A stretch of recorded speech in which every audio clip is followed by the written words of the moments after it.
Hey again. Um, so today's gospel is from the Gospel of John, and it's another portion of the Jesus and Nicodemus story, where Nicodemus comes to Jesus at night, and Jesus tells him that he has to be born again. He has to be born from above, and in some ways, the Gospels from John are the hardest to preach on. And in some ways, they're the easiest to preach on. The Gospel of John is the most symbolic of all the Gospels.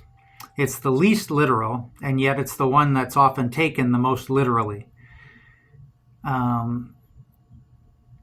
It's very cryptic. The Gospel of John uses words to express a reality that can't be put into words. And so the words, at best, are just pointers to something beyond themselves. And you have to make this leap. It's like reading a Rorschach inkblot. Like Jesus says, the Spirit blows where it does, just like the wind. Nobody knows where it comes from. Nobody knows where it goes.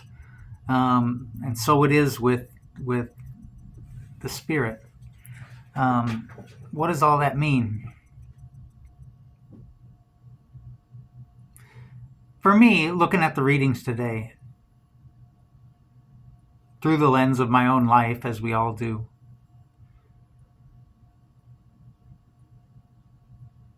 it means that I need to see differently.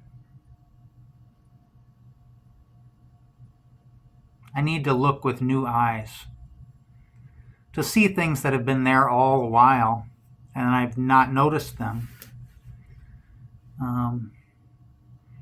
There's a story about a famous painter who was walking through a bed of roses with a friend of his, and he asked his friend, he says, "What do you see?" And the friend says, "I see a bunch of roses." And the artist says, "I see 100 shades of red." Because he's looking at the roses with the eye of an artist.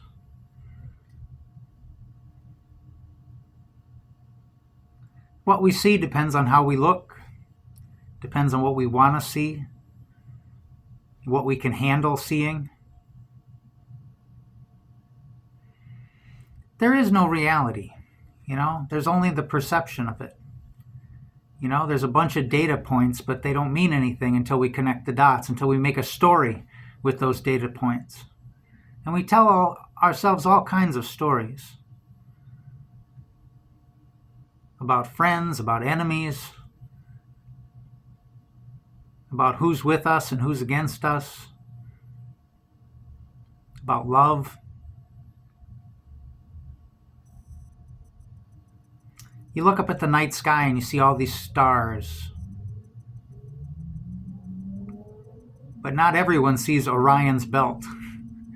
Not everyone sees the constellation that somebody drew up. Somebody's imagination connected the dots and made it into something meaningful for them. But we all look at the dots and we see different things. We all watch the news and we have different political opinions.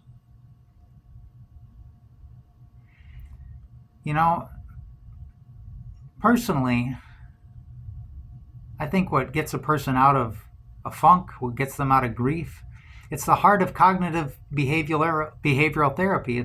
It's coming up with a new story for the dots, coming up with a new picture. Same dots, but drawing a different picture.